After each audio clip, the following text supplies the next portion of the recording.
Today, I am joined by Ebony Ruffin, founder and managing member of Ruffin Consulting Services. And Ebony's a leader in the life insurance and financial management industry. And we're going to talk about finances and setting our families up for financial success, whatever that might look like, wherever you are in your parenting journey. So welcome to San Francisco Bay Area Moms, Ebony. Thank you for being with us. Thank you so much for having me, Tracy. I am thrilled about our topic. And, I hope that our goal here is to provide educational resources on the topic of financial literacy and life insurance planning. That way we can change the narrative of life insurance in our households from a death benefit to a wealth benefit. Right. Excellent. Excellently put. So, and to kind of get us starting on that road, if parents feel this money can be a very uncomfortable topic for a lot of people, depending on if they have, well, wherever they are, too much, too little, how they were brought up, their exposure. So if parents feel that they're lacking some basic financial literacy, what are the first things that they can do to begin to educate themselves? So the first thing I would totally recommend, I kind of go back to a few tricks and tips I learned growing up as a child. And for me, many of the basic things are looking at our patterns and our relationship with money. This is the start before we focus on our 401k contribution, or if we should do a traditional or Roth IRA, what's the best savings plans for college. I first think we have to focus on behavior and our relationship with money. That foundation, that money language, that behavior will ultimately show up in the decisions that we make. And one way I like to start this is if a parent or parents, they sit down and they're starting the conversation together and looking at what is the actual behavior once they're paid. What does that look? Are they paying themselves first? Is there enough money to pay yourself first for savings? Or is the primary focus bills? And I think from that behavior, we're able to understand many people are taught the importance of paying bills and paying bills on time. But then there is the piece missing of how to automate your savings. A lot of times we think that saving is impossible because there are so many bills to pay. But with automation, it's happening for you and you begin to adjust with the net amount that you have. And so I think that helps us as well. That's part of the behavior with looking at our money. I think the next thing is having an understanding of where we are spending our money, because a lot of times we focus on bills, but are some of the bills necessary, or are they more of a luxury to give us a little bit more comfort in life? And if we focus on what we have now, what do we need, and where we are going, that is a roadmap to change the narrative of how we look at money, how we spend money. And that's where I always try and start, is the money language, the relationship with money, and our pattern with money. That's wonderful. So I know finances, but day to day, and you have to have a handle on that. But eventually, I think one of those automated things can become life insurance and those policies and kind of your financial footprint. I mean, you need to take the first step, but you do also kind of need to be thinking long term. So how about that? How about life insurance, and how can that fit into that kind of initial conversation? Yes, I'm so excited. So the first thing is, most people will say life insurance. Okay, I just do not have time for that right now. Or I'm young, my children are young, we have time to discuss life insurance. Or, I've heard life insurance is expensive. I don't want to be bothered with a salesy life insurance agent. I'm just not sure what I'm getting myself into. And so there are many, many myths, I think, that become roadblocks or hurdles to families focusing on life insurance. especially if the family members are employed and they have a certain amount of life insurance that's offered at no cost through their employer. Mm-hmm. So with that, the mindset can be, I am already insured through my employer. I really don't need life insurance outside of the employer, or I do not have time, I cannot afford it, or I'm young and I have time to get it later. And so with life insurance, I always like to start with, I first received my life insurance policy during my college years. Mm-hmm. And that was a decision that my mom made for me at a very young age. And I share that because I have that life insurance policy to this very day. And what my parents decided to do was take advantage of a young person age as well as health. Those are two of the primary factors that impact the cost of insurance. So for our parents and moms that are listening today, and part of the thought process is, I'm young, I can wait and get it. I will always say, wait, you're young, get it now, because you can maximize getting a large amount of coverage for you and your family at a low cost of insurance based on your age and health. For our moms that are listening today and, they started their new job or they've been there for a few years, they've gone through open enrollment with the benefits advisor, and they're like, yes, life insurance, I have it checked off on my list. Typically, companies will offer a certain amount, 1 to 2 times of your salary, or maybe between $75,000 and $100,000 in the face amount, depending on your position. And that's a term policy, typically at no cost to the employee because it's through group insurance. I always share with parents that what happens if you are working with this company. Maybe you started somewhere when you first came out of school and it's your first job. You're there for years and you are voluntary or involuntary separated from the position. At that time, the benefit of the life insurance does not go on with you as a separated employee. You have the option to continue that coverage, but you're now looking at the cost of insurance on the market instead of at it was typically no cost to you because it was through a group life insurance policy through the employer. So I always recommend that the benefits that are provided through employers are great while you're employed with the employer. But it's very important that you're always thinking about, what if I'm no longer employed with the employer? And you don't want to think about this later in life when you have you may have more health concerns. You may have more of a health history that may come up in underwriting, or just factoring in age. So when you're younger and you're healthier and you have a good health history, I would say definitely sit down and speak with a life insurance agent just to get a quote. I feel like a lot of the burden will be lifted from mom's shoulders when they see that they actually can afford life insurance. Yeah, well, and knowledge is power. And to know that it's just another tool to have, or another ace up your sleeve, all those, sayings and that, but it just, it helps paint a better picture. And honestly, no one is staying at their jobs for ever, like they used to. You're having reinventing yourself as a mom, as a woman, as an entrepreneur, whatever it is, kind of as your children grow. Most women tend to change with that.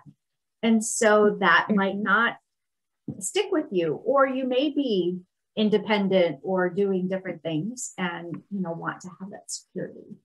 And that's a very good point, because if we think about, if we take the time to do it when we least think we'll need to do it, or we feel the pressure to do it, we've already developed the habit of automation with our life insurance. Typically, life insurance policies are paid, maybe the frequency is monthly through an EFT. And so you're accustomed to that deduction from your bank account. So as you have changes in your life, that's going to be one EFT or one bill or a financial decision that you've made that will carry with you as you make transitions in life. So you're not going to think, oh, I should, cancel my life insurance policy with this life-changing life-changing scenario, you'll say, Mhm. I'm glad that I have my life insurance policy. I know that it's a monthly EFT. As I adjust my budget for my life-changing decisions, I'll make Mhm. sure to continue to include my life insurance Yeah. premium. Yeah. Yeah. That's excellent. When we're thinking about this as parents, how should we broach the conversations with our children and begin to talk about more than just financial literacy and, saving and spending and chores, and I'm really talking now, middle school, high school, college. Do you have any advice on kind of broaching those subjects with kids? Absolutely. So it started with me around that age, not just from childhood, but definitely middle school age, Yeah. many years ago. But those habits stick with me today. So Sure. I remember actually having a checkbook with I would jot down all of my transactions, like the Sure. register, The right? registry. Yes. Yep. Yes. And that gave me ultimate, like a feeling of empowered to manage my money. Wasn't a lot of money, but it was my account that my parents set up for me. And I understood the debits and credits, or the ins and outs of that bank account. And I think, in the times that we live in, most of the children are using apps to manage their finances. So if they are added to their parents' bank account, most bank accounts have apps. I think it's very important to engage with children with finances, with the technology that they use today. So allowing them to have access to their specific account through their app, where they can monitor purchases. I also think it's a good idea. I know you mentioned chores earlier, but I think kind of that carrot stick approach is still very helpful, because the children of today, they will face more of thinking that accomplishments happen really fast in life, and everyone is celebrated on all of their social media channels. So they're not really able to connect what someone earned behind the scenes. But the carrot stick approach at home, what you teach at home will stick with your children forever, even if they feel the pressure. So they'll know that, okay, I'm going to earn this. This is what I will do to earn this. And when it's earned, their psychology about spending is slightly different had it been just given. I would say another approach is engaging children in the investing process. Now, parents may not want to set up a particular investment account for their children, depending on the age, but they can include them in the process of looking at the goods that we consume around our household.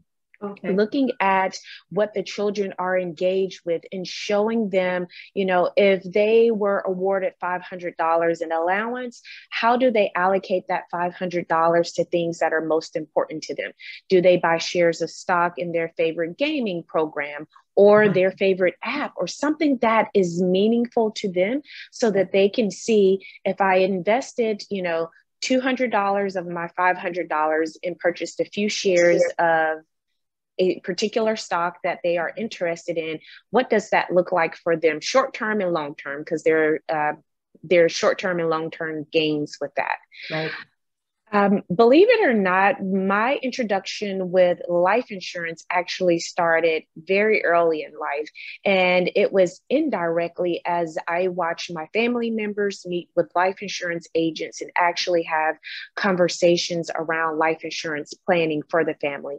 So as a child, I did not understand what I was taking in. But as I got older, that's something that I remember, and I apply it today in life. And my first life insurance policy, while my parents and my mom didn't expect me to totally get it, they knew that it would be meaningful and important to me later in life. So they involved me in the application process for my life insurance policy. Now, I was excited about college, not life insurance for sure. Right. But later in life, I'm so thankful that that decision was made, and I was actually involved in it to a certain extent, so that I have more appreciation for it now. So I definitely believe when it comes to financial literacy and financial planning, even for parents that own their own business, working with a CPA and financial advisor to see how you can incorporate your child into your business at a certain age may give your business certain tax advantages. And then you're also kind of giving your children on the job experience. So I say beyond what you talk about in your household, don't be afraid to seek professional advice, because then you're getting the big picture of what it really means to incorporate your children into your financial planning, specifically if you're a business owner, and then incorporating your children in your financial planning, particularly if you are employed with an employer and you're looking at planning for retirement, building a savings account and a nest egg for your children, and maybe establishing a trust as well. Right. And then on top of all of that, college and college expenses and higher ed. Yes. And yeah, that's great. That's great advice. It normalizes the conversation and the topic and doesn't make finances so taboo. I mean, there are things, you know, that would be age appropriate, you know, that maybe you wouldn't tell your children everything, but, you know, just having, you know, the general conversation, even learning the vocabulary, I would think would be a huge advantage. My 14-year-old son right now has been, when he earns money, you know, part of it he gets to spend and part of it he is investing and stocks. And so it's just, he wants to learn all about it, and what is a short sale and what is this and what, and and it's everywhere. It's around them all. It is the hot thing right now. Yeah. So it's a good thing to use as a parent. It's a great skill builder. It's a great equalizer. You can, you know, learn from your kids. They can learn from you, and, you know, maybe bond a little bit over, or today wasn't such a great day in the stock market, but yes, you know, this is what we could take away from it. That's right. Yes. And I also would like to add, for the moms that are employed with employers and they have their 401k accounts, maybe take just maybe 30 minutes if you have one day during the week or on the weekend and log into that account. There are so many resources. There are tutorials. There's a glossary of terms. There's so much information that I think that moms can take and learn from, or just read and also be able to share with their household. I think a lot of times part of the problem is knowing where to go for the right information at the right time without feeling overwhelmed. Like, am I focused on the wrong thing first? You know, in life, we want to put the right foot forward and in the right order. And so when we don't really know a specific area, we'll stay away from it until we think we're perfectly ready for it. But I think if you have a 401k account with your employer, log into that account and look at the resources and the educational courses and literature that's available, and utilize that in your household as well. That's great. That's really great advice. Because I mean, you know, professionals like yourself, you know, have gone to school to specifically learn about this. So those of us who are not, you know, we're not going to learn it overnight either. It took you and, you know, your counterparts years and years to learn all this, and we shouldn't expect that as well. So bite sizes and knowing where to go for resources is great. And if your employer's already got that set up, then that's a perfect place to start. Yes, definitely a great place to start. Excellent. So what about retirement? Do you have any advice? I know a lot of what we've already talked about very well, you know, plays into that whole retirement. But if you know, are a parent who, you know, is maybe in their mid 40s, early 50s, and you haven't really been saving or contributing or doing anything, do you have any advice, you know, for parents to kind of, because it's coming sooner rather than later for them. Get started now. Get started now.